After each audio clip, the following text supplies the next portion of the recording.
বন্ধু শোন, পুরুষ মানুষের মন আর মেয়ে মানুষের মন দুইটা তফাৎটা ভিন্ন। পুরুষ মানুষের মন হচ্ছে মধ্যবিত্ত আর মেয়ে মানুষের মন হচ্ছে কুঠিপতি কুঠিপতি। কারণ পুরুষ মানুষের মনে থাকে জানোস কে?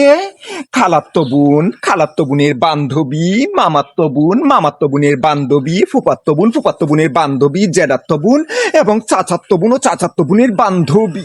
পুরুষ মানুষের মন বন্ধু বিশাল বড়, কারণ পুরুষ মানুষই তো পারে এক মনে অনেকজনকে জায়গা দিতে। আরো জানোস কারে জায়গা দিতে পারে? পাড়ার সেই সুন্দরী বডি ফিগারের ভাবি, সেই ভাবিও থাকে ছেলেদের মনে। এই জন্য হচ্ছে ছেলেদের মন মধ্যবিত্ত। আর মেয়েদের মনে কে থাকে জানোস? মেয়েদের মন হচ্ছে কুঠিপতি। মেয়েদের মনে থাকে শুধু তার বয়ফ্রেন্ড, শুধু তার এক্স বয়ফ্রেন্ড, শুধু তার বয়ফ্রেন্ড থাকে মেয়েদের মনে। এই হচ্ছে মেয়েদের মন আর ছেলেদের মনের পার্থক্য বন্ধু, পার্থক্য।